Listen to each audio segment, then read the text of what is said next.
It's not the prettiest thing on the road, but that isn't the point, is it? It's the cheapest way to get into a Honda. But what about the tech?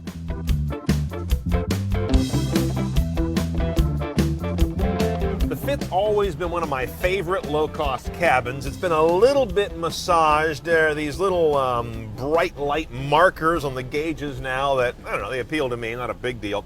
They've reworked this. Remember, there used to be these three big knobs right here for the HVAC that look kind of clowny to me. This is a nicer layout, a little more offset.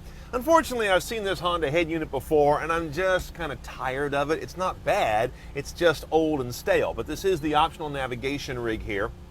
Common to so many Honda products. You see it all across Civics and Accords and their various SUVs and crossovers.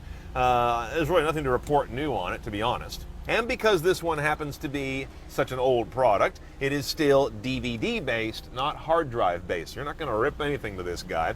Also, behind this tilt panel, you've got your single CD slot, and there's no DVD playback here, but you can play home-burned WMA and MP3 discs.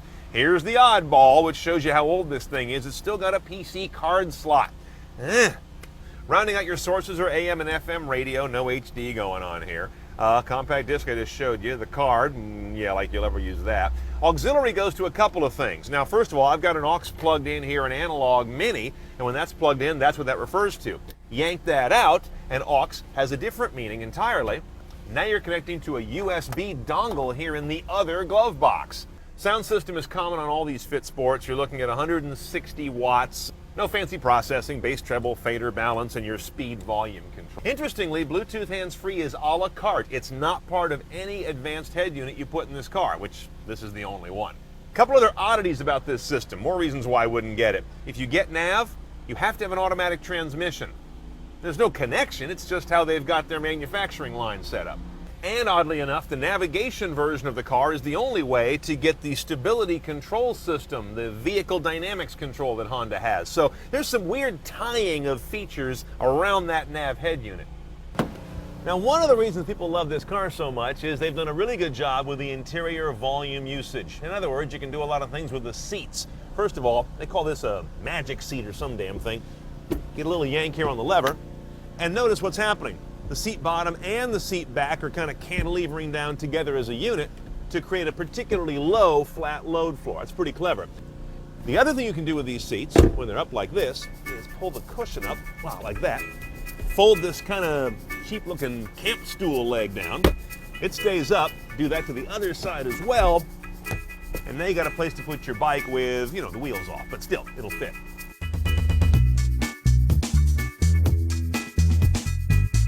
The Fit Sport is cheap, eminently practical, very economical, and wears a Honda badge. That usually is enough for a car to go off the lot. But the sport part is a little rich. There's nothing really sporty about it. Our car in Blue Sensation Pearl is only sporty in that it has larger 16-inch wheels and their alloys and fog lights. I've always enjoyed driving the Fit, even the first-gen car that had the world's worst pedal ergonomics. All the fun was carried over into the second gen. This is just an unpretentious point-and-shoot kind of econobox. But what kind of fun do you want the most? City fun usually means an automatic with paddles like in our car. But it's over 2 seconds slower than the manual vehicle 0 to 60. 11 seconds. Ouch! Open road fun means the 5-speed manual, but to do that, you have to sacrifice factory nav and Honda's VSA stability control. Ouch again! A Fit Sport will cost you just a tick over $17,000, add $850 for the automatic with the paddles, and $500 for Bluetooth hands-free. But if you want the better factory navigation audio head unit with the built-in Bluetooth, that's a different car at closer to $20,000, which includes the required automatic transmission. I might skip that, roll my own fancy head unit, and work the left pedal a bit. For your daily dose of tech news, check out CNET's Loaded. It's packed full of the latest tech news highlights that matter to you. Find out the latest gadgets or the coolest gizmos, all that and more Monday through Thursday at cnet.com/loaded.